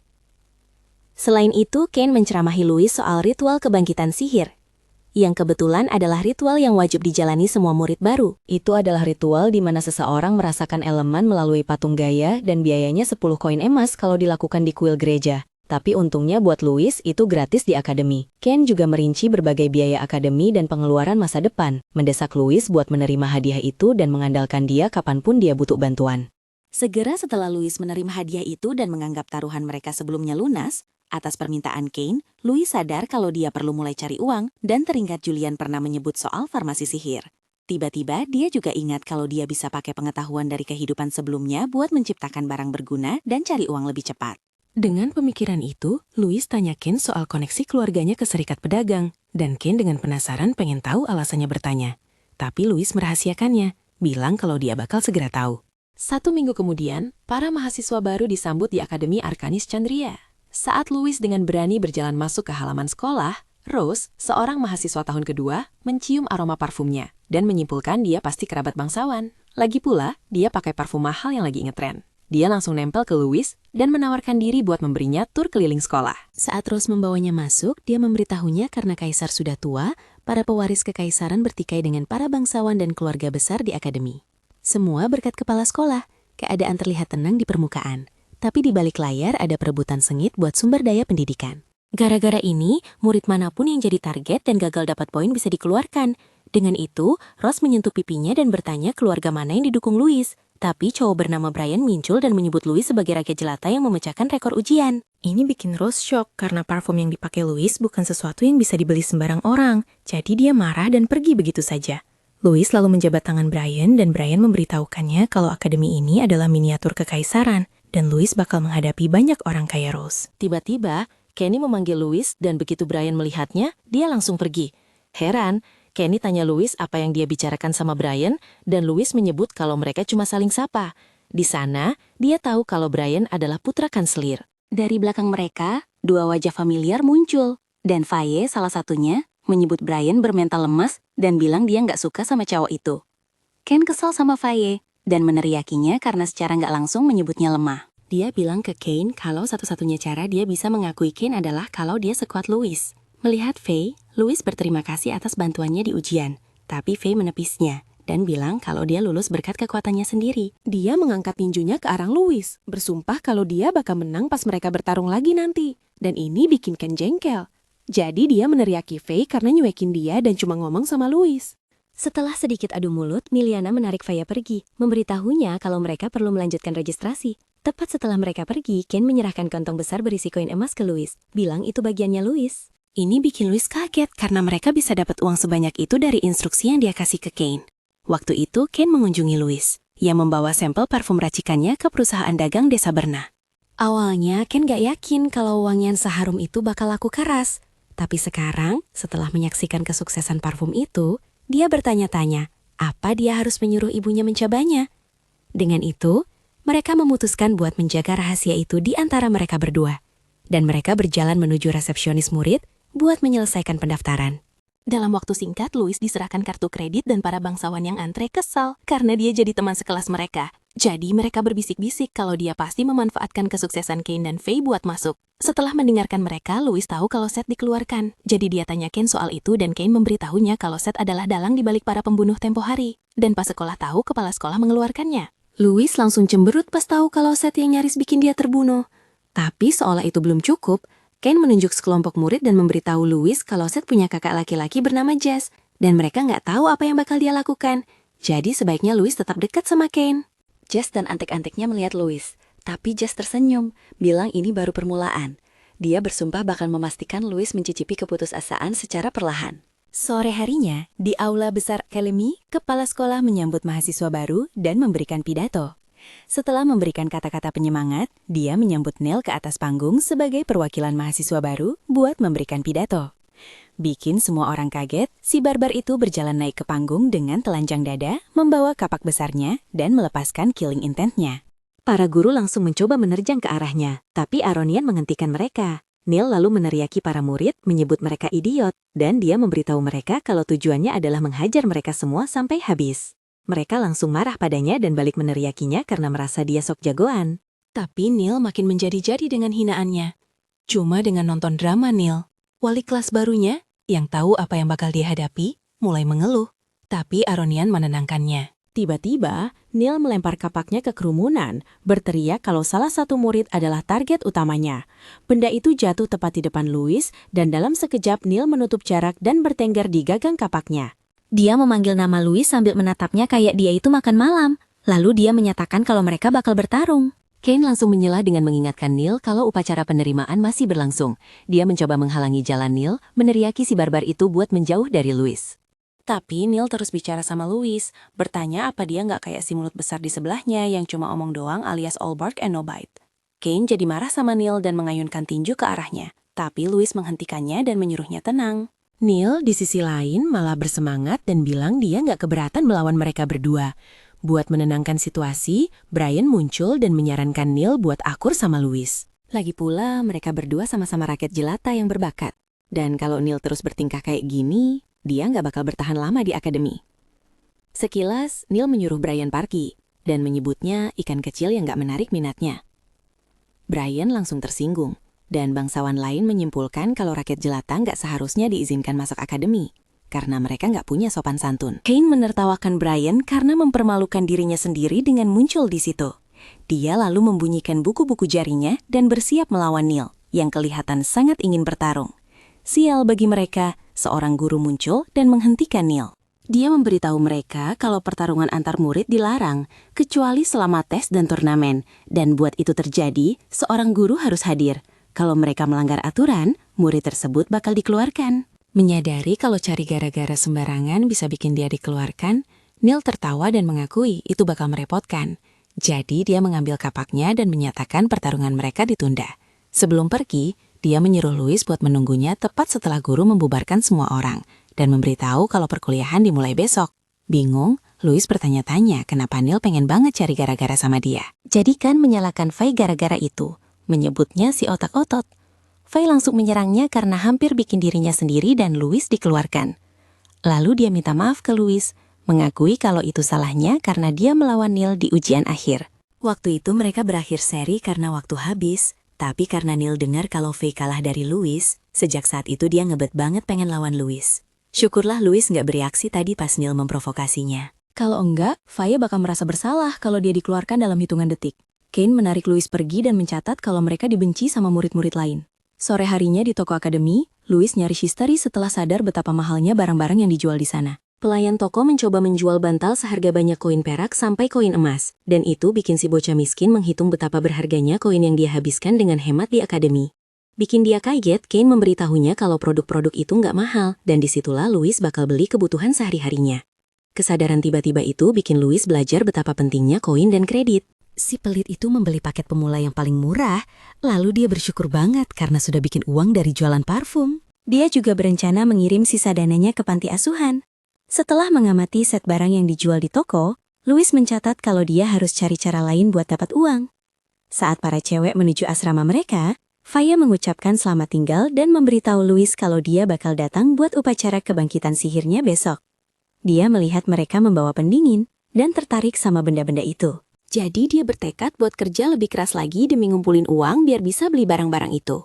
Nggak lama kemudian di asrama, Louis jalan ke kamarnya sambil berharap dia nggak bakal sekamar sama orang yang licik atau tukang bikin onar. Pas dia mau masuk kamar, dia ngeliat bantal sama futon orang lain udah dilempar keluar gitu aja. Karena penasaran, dia nengok ke dalam dan ngeliat ada adegan penindasan yang lagi dilakuin sama para bangsawan. Mereka neriakin siswa itu dengan kasar, tapi korbannya cuma diem aja. Salah satu bangsawan itu makin emosi dan nyengkram kerah baju si korban, tapi Louis langsung bertindak cepat dengan notok titik vital di tangan si penindas. Si penindas kaget banget ngerasain efeknya. Dan pas Louis ngingetin kalau duel itu dilarang, si bangsawan yang tangannya sakit itu malah ngeles kalau mereka nggak ngapa-ngapain. Dia nyoba nyerang Louis karena udah bikin dia kesakitan, tapi Louis nepuk telapak tangan cowok itu dan memanipulasi sarafnya, bikin tangan si penindas malah ngehajar muka kacungnya sendiri. Louis terus nanya kapan dia mukul orang, bikin mereka semua bingung. Nggak pakai lama, dia nendang titik vital di kaki si penindas, yang bikin cowok itu malah nendang kacungnya yang lain. Sementara si penindas masih loading mikirin apa yang terjadi, Louis nyerang dia 1 kali lagi, sampai badannya jatuh nimpa teman-temannya sendiri. Bocah itu akhirnya sadar dan nuduh kalau ini semua ulah Louis, tapi Louis ngebantah dengan santai. Si cowok ngotot, bilang kalau Louis yang ngendaliin tubuhnya, dan nyebut Louis sebagai monster. Louis cuma natap dia tajam, dan tatapan itu sukses bikin si cowok gemeteran ketakutan. Untungnya, siswa pandek yang pendiam tadi nahan Louis biar nggak memperpanjang masalah ini. Louis lalu nyaranin buat lapor ke kepala sekolah kalau para penindas itu masih punya masalah, dan mereka langsung kabur terbirit-birit sambil teriak bakal balas dendam karena udah dipermalukan. Louis inalin diri ke Kara, nama yang dia tahu dari tulisan di futon tadi. Kara munggut barangnya, tapi pas Louis ngajak ngobrol, dia malah nyuekin dan langsung masuk kamar. Louis nggak tersinggung karena sadar kalau Kara ini pemalu banget, jadi dia mulai beres-beres kamar sambil berdoa nggak ada kejadian gila lagi. Besok harinya di lokasi ritual. Sementara itu, nggak jauh dari patung Dewi, sekelompok orang lagi sibuk nyiapin perangkap. Hari berikutnya di kuil Dewi, para mahasiswa baru yang datang buat ngebangkitin sihir mereka natap takjub ke patung raksasa Gaia, Dewi dunia mereka. Instruktur lalu nyeritain gimana Gaia dulu nyiptain dunia biar manusia dan monster bisa hidup berdampingan. Tapi monster mulai nyalahgunain kekuatan mereka yang dahsyat buat nguasain langit, daratan, dan lautan. Gara-gara itu, perebutan kekuasaan yang brutal bikin dunia bermandi darah. Dan manusia juga kena imbas kekacauan itu. Gaia murka, jadi dia nurunin berkah ke manusia yang tadinya nggak punya sihir. Bikin mereka bisa memahami 4 elemen dunia. Dari situ mereka nyiptain seni bela diri Arken, dan setelah bertarung berkali-kali, mereka berhasil ngalahin musuh dan jadi penguasa baru dunia. Instruktur ngasih tahu kalau para siswa juga bakal dapat berkah Dewi dan ngebangkitin sihir. Abis dengar cerita itu, muka Louis kelihatan serius dan dia sadar kalau si instruktur sama sekali nggak nyebutin soal pahlawan pertama. Kara nyadar perubahan ekspresi Louis, tapi tiba-tiba mereka dipanggil instruktur buat ngikutin dia. Pria itu bawa mereka ke ubin khusus dan nyuruh duduk di situ. Katanya kalau mereka punya bakat sihir, mereka bakal ngerasain elemennya. Tapi kalau enggak, akademi nggak butuh mereka. Pria itu ngomong gitu sambil melototin Louis, dan beberapa saat kemudian dia nyuruh yang lain buat duduk. Louis sadar banget sama tatapan sinis instruktur itu, dan jadi mikir apa orang ini benci sama dia. Setelah semua duduk, instruktur jelasin kalau 4 elemen adalah fondasi dunia mereka. Dan buat nguasainnya, mereka harus najamkan pikiran. Abis itu, dia mulai ngerapalin mantra. Dan selanjutnya, simbol-simbol elemen nyala di patung itu. Bikin takjub para siswa yang ngelihat avatar raksasa Sang Dewi melayang di ruang hampa dengan gelembung-gelembung elemen bertebaran di sekelilingnya. Saat mereka mulai konsentrasi, banyak siswa yang dianugerahi 1 dari 4 elemen. Ada yang senang banget, tapi ada juga yang ngeluh karena elemen yang didapat gak cocok sama cita-cita karir mereka. Tiba-tiba Neil dikelilingi pusaran api dari 2 elemen sekaligus, bikin semua orang kaget karena dia dapat atribut tanah dan api. Di titik ini, mereka mulai mikir kalau Neil itu jenius, karena bisa memerintah 2 elemen sekaligus. Dengan semangat berapi-api, si otot kawat itu nyalain apinya dan Sora kegirangan sambil merintah elemen buat patuh sama dia. Dia lalu ngelirik Louis dan nyatain kalau Louis nggak bisa bangkitin sihir, berarti Louis nggak level jadi saingannya. Jadi dia bilang, Louis jangan sampai ngecewain dia. Yang lain ikut ngeliatin ke arah Louis, berharap Louis juga bakal bikin kejutan. Tapi mereka lihat nggak ada elemen apapun di sekitar Louis. Kasihan banget, Louis udah konsentrasi sekuat tenaga dan bingung kenapa dia nggak ngerasain apa-apa. Awalnya dia mikir, apa karena dia bukan dari dunia ini, tapi terus dia ingat pernah ngerasain kekuatan aneh pas lagi tanding sama Kane. Saat ini Louis ngerasa pikirannya kayak lagi dicemari, jadi dia teriak kalau tekadnya nggak bakal hancur segampang itu. Dia ngejerit dan ngehancurin belenggu mental itu, membakar habis semua keraguan. Seketika itu juga, 4 warna cahaya ngumpul di sekelilingnya. Bikin instruktur bengong karena dia ingat banget udah masang lingkaran sihir di ubin Louis buat mutus pikiran bocah itu dari dunia luar. Louis lalu nyoba nyentuh salah satu cahaya, tapi cahayanya malah kabur. Dia nyoba nangkap berkali-kali tapi gagal terus. Bingung, dia mikir kenapa dia bisa ngerasain tapi nggak bisa nyentuh mereka. Instruktur yang masih ngamatin dia cuma nyeringai. Mikir kalau Louis salah besar, kalau ngira lepas dari hambatan mental aja udah cukup buat bangkitin sihir. Pria mencurigakan itu nyebutin kalau lingkaran pengurung dan bola sihir terlarang adalah alat yang dia pakai buat ngerjain Louis. Karena ada orang-orang yang pengen Louis hancur. Dan karena udah dibayar, dia nggak bisa mundur. Jadi dia nunggu ritual selesai biar Louis putus asa. Setelah beberapa jam, siswa lain udah pada bubar. Tapi Louis dan Kara masih meditasi. Para bangsawan mulai ngejek Louis dan nyebut dia produk gagal. Kara di sisi lain ngerasa ada yang nggak beres. Jadi dia ngasih tahu Louis kalau ada perangkap di bawah ubinnya. Tanpa buang waktu, Louis ngehancurin ubin itu dan nemuin bola sihir terlarang tepat di bawahnya. Bingung, dia mikir bola apaan itu. Tapi Kara yang udah mau pergi nyuruh Louis buat cepetan, meskipun Louis masih penasaran. Dia ngejauh dari pecahan ubin dan mulai konsentrasi lagi. Dan di momen itu, siswa yang masih tersisa di kuil kaget bukan main pas lihat 4 warna cahaya membentuk pusaran di sekeliling Louis. Instruktur yang kaget setengah mati bingung gimana caranya Louis bisa bangkit, karena bahkan seorang master pun harusnya nggak bisa nembus lingkaran pengurung dan bola sihir terlarang itu. Pria itu mau bertindak tapi tiba-tiba, Kepala sekolah Aronian muncul dan nyuruh dia mundur. Siswa lain yang tadi nggak lihat Louis bangkitin sihir kaget banget lihat kepala sekolah ada di sana. jadi mereka nyimpulin kalau dia datang buat ngecek Louis yang dari tadi kesulitan bangkitin sihir. Beberapa bahkan mulai gosip kalau ada rahasia antara Louis dan kepala sekolah. Pas instruktur ngelihat Aronian pergi, dia ngumpat pelan karena rencana mereka gagal total dan hampir ketahuan gara-gara kepala sekolah muncul. Jadi malamnya, dia nemuin Jess dan lapor kalau rencana mereka gagal. Buat jaga-jaga, instruktur juga ngasih peringatan ke Jess buat jangan ngehubungi dia dulu. Buat sementara waktu, Jess cuma bisa maki-maki Louis karena lolos lagi. Sementara itu di kuil, Aronian ngehubungi Kylie buat terus ngawasin pergerakan Sid, karena dia nggak mau ada orang luar yang bikin kekacauan di akademi mereka. Setelah nyingkirin penghalang, Aronian ngamatin Louis dan ngebiarin bocah itu nyari tahu sendiri cara manipulasi elemen. Louis, di sisi lain, ngamatin bola-bola cahaya itu dan sadar kalau ini persis kayak yang dijelasin Kane. Dulu pas Kane ngajarin dia soal elemen, Louis belajar kalau alasan kenapa monster bisa pakai elemen dari lahir sementara manusia butuh ritual, itu karena monster punya kristal sihir di dalam tubuh mereka. Tiap kristal nyimpen kekuatan elemen yang beda-beda, makanya monster-monster ini bisa ngendalain elemen yang beragam. Sedangkan manusia, mereka ngelakuin ritual kebangkitan setelah didekati sama elemen, dan mereka nggak bisa pakai sihir, kecuali mereka memanipulasi elemen di sekitarnya. Kane pernah ngelempar kristal sihir ke Louis, sambil jelasin kalau seseorang perlu ngelatih pikiran dan tubuh tepat setelah diakui sama elemen. Penasaran, Louis nanya, apa kristal sihir itu adalah elemennya? Tapi Kane bilang kalau segala sesuatu di dunia ini sebenarnya tersusun dari elemen. Pas Louis buka mata, dia lihat elemen air nyamperin dia. Jadi dia coba nyentuh. Kali ini, partikel itu nggak menghindar. Dan pas Louis nyentuh, dia ngerasain lonjakan kekuatan dahsyat dari binatang laut dan belajar kalau esensi dunia bermanifestasi dari kehendak Gaia. Pusaran di sekitar Louis mulai berputar nggak terkendali. Aronian yang ngawasin dia dari deket langsung ngaktifin segel penghalang Dewi, bikin sang Dewi ngurung Louis dalam perisai yang terdiri dari 4 elemen. Seketika itu juga, pewarna rambut Louis luntur, bikin rambut hitam aslinya terekspos. Untungnya, penghalang itu ngeluarin cahaya terang yang bikin siswa-siswa yang kaget nggak bisa lihat wujud asli Louis. Mereka cuma peduli kenapa dia bisa ngeluarin gelombang sihir segede itu, dan kenapa kepala sekolah sampai harus nyegel dia. Sambil nahan penghalang itu, Aronian teriak ke Louis buat tenang dan jangan ke bawah suasana. Louis dengar suara Aronian dan akhirnya bisa nenangin diri. Kali ini dia ngamatin elemen-elemen itu dan sadar kalau mereka mirip banget sama partikel elementer di sains. Jadi dia ngetes teorinya dengan ngubah frekuensi mereka. Dan detik itu juga bola cahaya itu meledak dan elemen-elemen nunjukin simbol mereka masing-masing. Tepat saat itu pusarannya muter makin gila dan bikin Aronian serta siswa lain khawatir. Sampai mereka ngakuin kalau aura Louis jauh lebih ngeri daripada punya Neil. Sadar kalau Louis nggak ngamuk, Aronian malah muji dia karena udah melampaui imajinasinya. Sambil ngamatin elemen dengan teliti, Louis nyimpulin kalau esensi sihir itu sama kayak partikel elementer. Dan berkat itu, artinya manusia mungkin bisa pakai sihir segampang monster. Dengan pemahaman itu, dia nyerap elemen dan nyatat kalau, persis kayak partikel elementer, mereka selalu bergerak. Yang artinya, dengan ngeharmonisasi gerakan mereka sama aliran chi dan pernafasan, sirkulasi elemen bakal jadi lebih lancar. Dan kalau emang gitu kasusnya, Louis mungkin bisa nyiptain kristal sihir di dalam tubuhnya dan pakai sihir layaknya teknik Qigong.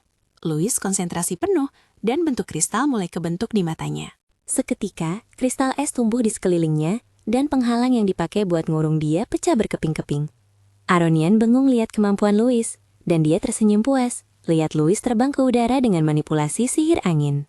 Siswa lain yang nyaksiin pemandangan itu lari ketakutan dan teriak minta tolong saat kristal es dengan cepat ngejar di belakang mereka, sampai akhirnya mereka semua beku sampai ke tulang.